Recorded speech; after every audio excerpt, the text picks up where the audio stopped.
धौलाना की जनता से मैं अपील करना चाहता हूं कि 10 साल हो गए हैं, आपको बीजेपी झूठे वादे करती है, निभा नहीं रही है। ये लोग काम नहीं करते हैं, समाज को बांटने का काम करते हैं।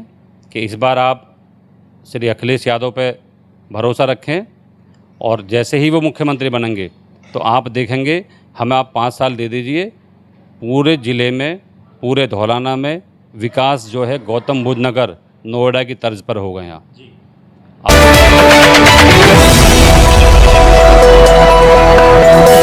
राजनीति से काम तक,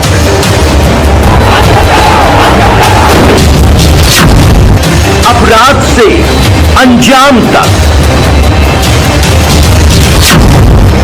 खेत से खलिहान तक, अब हर खबर पर होगी हमारी नजर। पाइए सीधा अपने मोबाइल पर। मैं हूं मौर्य कुमार गौतम, आपका अपना न्यूज रिपोर्टर। देखते रहें गांव शहर की खबर और जुड़े रहें सिटी न्यूज इंडिया वन के साथ। हमारे चैनल को लाइक करें, शेयर करें और सब्सक्राइब करना ना भूलें। नमस्कार दोस्तों, मैं हूं आपका अपना न्यूज रिपोर्टर मौर्य कुमार गौतम।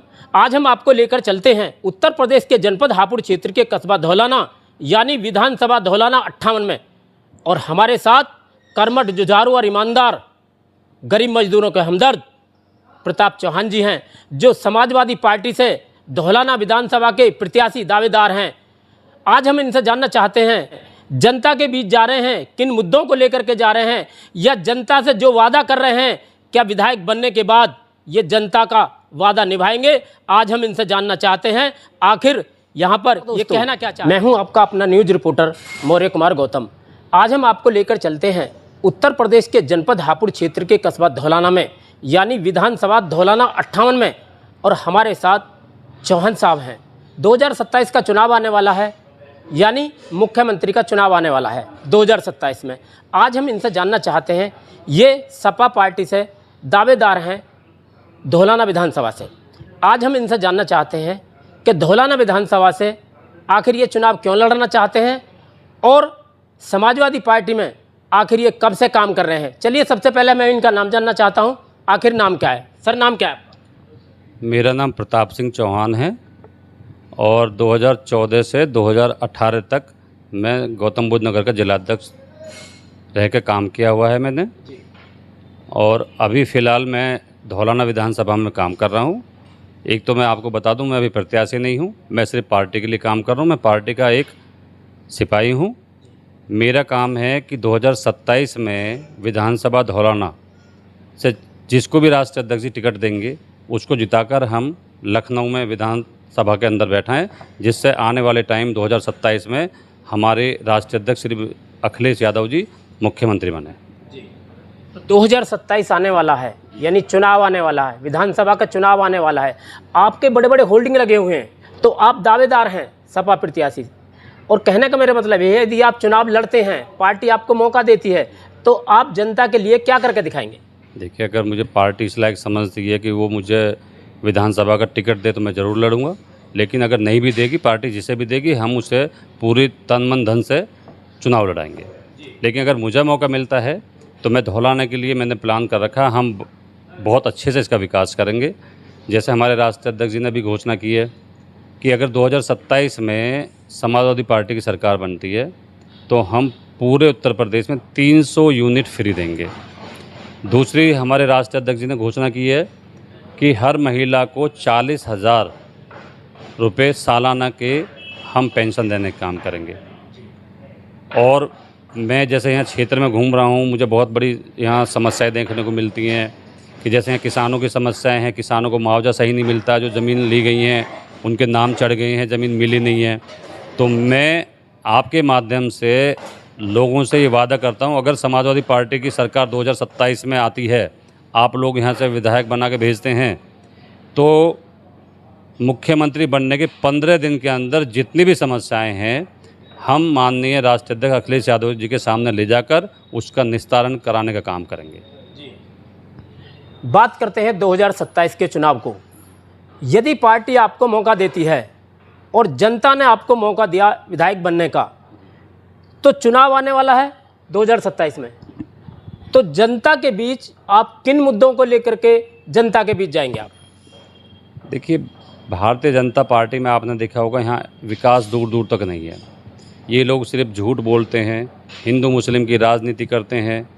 विकास के नाम पे मैं देखता हूँ कहीं भी नहीं, ना अच्छी सड़कें हैं, ना यहाँ पर युवा बेरोज़गार है, किसानों का जो है माल बिकता नहीं है, गन्ना बिक जाता है तो उसका पैसा नहीं मिलता है। समाजवादी पार्टी की सरकार पहले भी रही है, समाजवादी पार्टी की सरकार ने गन्ने का भुगतान किया। अभी भी हमारे राष्ट्रीय अध्यक्ष जी ने ऐलान किया है कि सरकार बनने के 24 घंटे के अंदर जितना भी गन्ने का या किसानों का वो बकाया बाकी है, हम उसे 24 घंटे के अंदर भुगतान कराने काम करेंगे। और किसानों का जो मुआवजा है वो हम बाज़ार दर पे तय कराएंगे, ना कि जो आज बीजेपी सरकार जो लूट खसोट कर रही है, किसानों को जो यहाँ बेरोज़गार करा जा रहा है, किसानों के बच्चों को नौकरी नहीं मिलती है। मैं आपसे वादा करता हूँ आपके चैनल के माध्यम से कि यहाँ जो फैक्ट्रियाँ चल रही हैं और जो हमारे युवा बेरोज़गार हैं, उनको उनकी योग्यता के अनुसार हम फैक्ट्रियों में उनको जॉब दिलाने का काम करेंगे। बात करते हैं 2027 की। यदि 2027 में आपकी सरकार आती है, समाजवादी पार्टी की सरकार आती है, तो पिछली बार लैपटॉप बांटे गए थे, तो अब की बार युवाओं को क्या उपहार देना चाहेंगे, क्या तोहफा देना चाहेंगे आपकी सरकार आती है तो? हम युवाओं को पिछली बार लैपटॉप बांटे थे, हम लैपटॉप भी बांटेंगे। हम शिक्षा को बढ़ावा देंगे। हम जो हेल्थ है, स्वास्थ्य केंद्र है, इन सबको बहुत मॉडर्न तरीके से करके और सुचारू रूप से चलाने का काम करेंगे। उसमें हम डॉक्टर बढ़ाएंगे, हॉस्पिटलों को अच्छा से, उसमें जितने भी अच्छे डॉक्टर आएंगे, अच्छा स्टाफ आएगा, अच्छे इक्विपमेंट आएंगे, सभी तरह से शिक्षा, स्वास्थ्य, रोजगार, सब पे हम बढ़िया से काम करेंगे। बात करते हैं शिक्षा की। शिक्षा, रोजगार, स्वास्थ्य, गांव में नाली, खरंजा, सरकार की योजना जो गरीबों तक नहीं पहुंच पाती हैं, लोगों के काम नहीं हो पाते हैं, गरीब मजदूर आदमी भटकता फिरता है, सरकार की योजनाओं का लाभ नहीं मिल पाता है, तो आखिर ऐसी क्या वजह है जो गरीब आदमी के पास सरकार की योजनाओं का लाभ नहीं मिल पाता है? जब नेता भ्रष्ट हो जाएंगे, अधिकारी भ्रष्ट हो जाएंगे, अधिकारियों पर लगाम लगाएंगे नहीं, तो विकास कहाँ से होगा? भ्रष्टाचार तो होगा। आप देखिए, आज तहसील में चले जाइए, जो काम किसानों के तहसील में 100 रुपये में होते थे वो आज 500 में नहीं होते हैं। पुलिस में चले जाइए, पुलिस में अगर कोई आदमी जाता है तो उसकी FIR तक नहीं लिखी जाती है। आज एक आम आदमी की इतनी हिम्मत नहीं है कि वो थाने के गेट पे भी चला जाए। पिछली बार आपने देखा होगा 2012 से 17 में माननीय अखिलेश यादव जी ने आदेश पारित किया था कि अगर कोई भी आदमी थाने में जा रहा है, वो अपने FIR कराना चाहता है तो उसकी FIR रजिस्टर्ड होगी, क्योंकि अगर आप उसकी FIR करोगे तभी तो आपको क्राइम का पता पड़ेगा। हमारे टाइम में FIR रजिस्टर्ड होना अनिवार्य था। ये लोग FIR करते नहीं हैं, आंकड़ों में हेर फेरी करके जो है सरकार जो है गुमराह कर रही है लोगों को। आज भ्रष्टाचार चरम पे है। कहीं भी चले जाइए, युवाओं को रोज़गार नहीं है, किसानों का माल नहीं बिक रहा, किसानों को पैसा नहीं मिल रहा है, आम आदमी आज दुखी है, व्यापारी तंग है, अनाप शनाप जो टैक्स लगा रखे हैं। और विकास के नाम पे तो आप देख लीजिए, पूरे धौलाना हापुड़ में यहाँ पर सड़कें अच्छी नहीं है, पानी की व्यवस्था नहीं है। मैं अभी जहाँ पर हम बैठे हुए हैं धौलाना में, यहाँ पर मैंने सुना कि यहाँ बराबर में एक धौलाना में इतना पानी भरता है कि उसकी समस्या बहुत ही बड़ी है। तो अगर हमें मौका मिला, हमारी सरकार रही और हमारे यहाँ से विधायक चुन के गया, तो मैं इसको मात्र 2 महीने में इस समस्या का निदान करा दूँगा जो पानी भरने की समस्या है। बात करते हैं जनता की। जो विधायक जीत करके जाता है, आप कर्मठ और जुझारू ईमानदार हैं, गरीब मजदूरों के हमदर्द हैं, तो जनता हर पंचवर्षीय योजना में, चुनाव छोटा हो या बड़ा हो, जनता ये सोच के वोट देती है कि जो प्रतिनिधि हमारे बीच रहेगा, विधायक हमारे बीच रहेगा, लेकिन जीतने के बाद जनता से बात करने की भी तैयार नहीं है। काले शीशे, सफ़ेद शीशे, बड़ी बड़ी गाड़ियों में घूमते हैं, यानी जनता को धोखा मिलता है। ऐसी क्या वजह है, जनता को क्यों धोखा मिलता है? देखिए, सभी लोग एक जैसे नहीं होते हैं। हमारे तो नेताजी, राष्ट्रीय नेतृत्व, उनके आदेश रहते हैं। आपको याद होगा कि पिछली सरकार में माननीय नेताजी ने, हमारे पूर्व मुख्यमंत्री अखिलेश यादव जी ने अधिकारियों को निर्देशित किया था कि सरकारी कार्यालय में अधिकारी 10 बजे से 12 बजे तक लोगों की समस्याएं सुनेंगे, और अधिकारी सुनते थे। और हमारे मुख्यमंत्री जी उस टाइम वो उसे ऑनलाइन भी और वैसे भी देखते थे कि क्या अधिकारी बैठे हैं कार्यालय में, नहीं है, और अगर कोई अधिकारी नहीं बैठता था तो उसे पनिशमेंट मिलती थी। तो हम पूरी व्यवस्था के साथ काम कराते हैं, इनकी तरह झूठ नहीं बोलते हैं। हम विकास करेंगे। हम लोगों ने 22 महीने में 302 किलोमीटर का हाईवे बना के दिखाया। हम लोगों ने मेट्रो 2-2 साल में बनाई और चला के दिखाई। हमने हिंदुस्तान का सबसे बड़ा एलिवेटेड रोड जो गाज़ियाबाद से और गाज़ीपुर दिल्ली तक मिलता है वो बना के दिखाया। नोएडा में एलिवेटेड रोड बना के दिखाया। स्टेडियम बना के दिखाया हमने। 1090 बना के दिखाई। 108 एम्बुलेंस चलाई। 10 मिनट में हमारे टाइम में एम्बुलेंस आ जाती थी। आज इन पर एम्बुलेंसों में डीजल के लिए भी पैसा नहीं है, वो एम्बुलेंस धूल खा रही हैं। हमें अगर 2027 में मौका मिला, स्वास्थ्य, रोजगार और शिक्षा पे ये तीनों चीज़ फ्री करेंगे। हम दोनों चीज़ फ्री करेंगे और रोजगार का गारंटी हम लेते हैं कि हर युवा को रोजगार दिलाएंगे। सर, बात करते हैं 2027 की। यदि आपकी 27 में सरकार आती है, यानी समाजवादी पार्टी की सरकार आती है, अखिलेश जी मुख्यमंत्री बनते हैं, तो बहन बेटियां क्या सुरक्षित रहेंगी या अपराध खत्म होगा?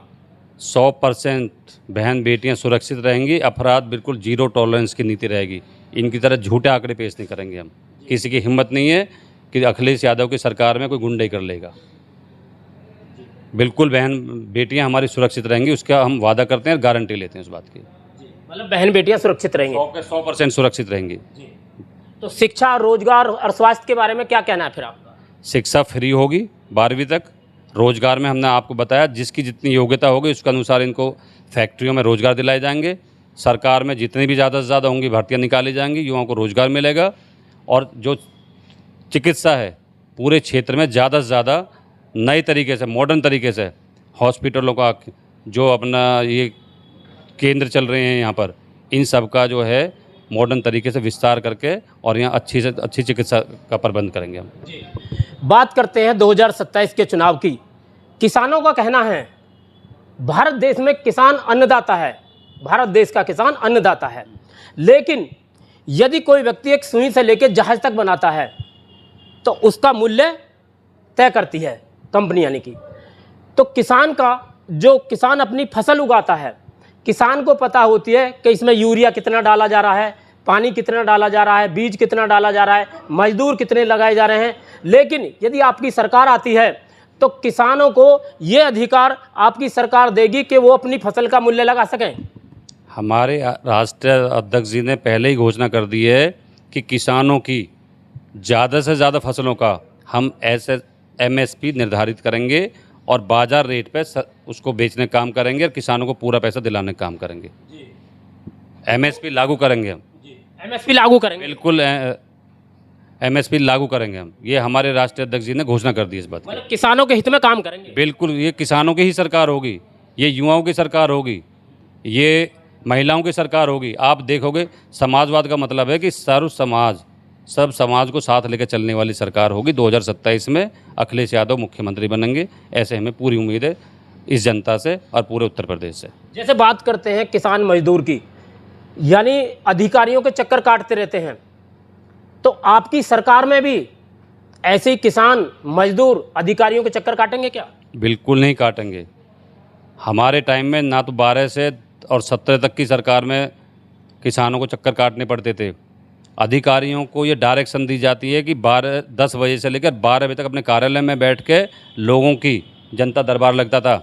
और आपने देखा होगा कि 5 कालिदास मार्ग पे हमारे माननीय उस टाइम के मुख्यमंत्री श्री अखिलेश यादव जी जनता दरबार लगाते थे, जनता की समस्या सुनते थे पूरे प्रदेश की। और उसी टाइम पे अधिकारी भी वहीं होते थे, जो समस्याएं खड़े होती थी करने वाले उसे वहीं करवाते थे, बाकी लेटर जारी करते थे, उनकी समस्याओं का पूर्ण तरह से निदान होता था। अभी भी 2027 में हमें मौका देगी ये जनता, तो हम ऐसे ही करेंगे कि लोगों को बिल्कुल किसी समस्या का सामना न करना पड़े, उनकी समस्याओं का जल्दी से जल्दी उसका निदान होगा। बात करते हैं 2027 धौलाना विधानसभा 58 की। यदि आपको पार्टी मौका देती है और जनता आपको विधायक बनाना चाहती है, तो ये बताएं कि आप जनता के लिए ऐसा क्या करके दिखाएंगे जो जनता आपको धन्यवाद दे। अगर हमें मौका मिला, जनता ने इस लायक बनाया और माननीय राष्ट्राध्यक्ष जी का अगर हमें अवसर मिलता है, आशीर्वाद मिलता है, तो हम पूरे हापुड़ को, धौलाना को नोएडा गौतम बुद्ध नगर की तर्ज पर इसका विकास करेंगे।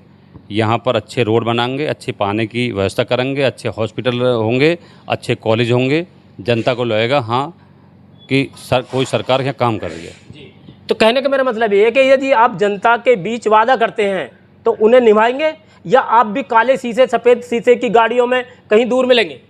हम 100% वादा कर रहे हैं और समाजवादी लोग जितना जो वादा करते हैं उसे निभाते भी हैं। जनता के बीच में रहेंगे? बिल्कुल जनता के बीच में रहेंगे। तो जैसे आप जनता के बीच जा रहे हैं, यानी धौलाना 58 के विधानसभा में आप जा रहे हैं, घर घर जा रहे हैं, गांव गांव जा रहे हैं, तो आपको यहाँ पर जो है सर्व समाज का, किन किन समाज के लोगों का सहयोग मिल रहा है? हमें सर्व समाज का सहयोग मिल रहा है, क्योंकि हमारी पार्टी समाजवादी पार्टी है और हम हर समाज के पास जा रहे हैं। हम कोई जाति बिरादरी की राजनीति नहीं करते हैं, सभी समाज के लोग हमारे अपने हैं। तो क्या अपील करना चाहेंगे धौलाना की जनता से आप? धौलाना की जनता से मैं अपील करना चाहता हूं कि 10 साल हो गए हैं, आपको बीजेपी झूठे वादे करती है, निभा नहीं रही है। ये लोग काम नहीं करते हैं, समाज को बांटने का काम करते हैं। कि इस बार आप श्री अखिलेश यादव पे भरोसा रखें और जैसे ही वो मुख्यमंत्री बनेंगे तो आप देखेंगे, हमें आप 5 साल दे दीजिए, पूरे ज़िले में, पूरे धौलाना में विकास जो है गौतम बुद्ध नगर नोएडा की तर्ज पर होगा। यहाँ आप बिल्कुल आश्वस्त रहें, हम जो कह रहे हैं उसे करके दिखाएंगे।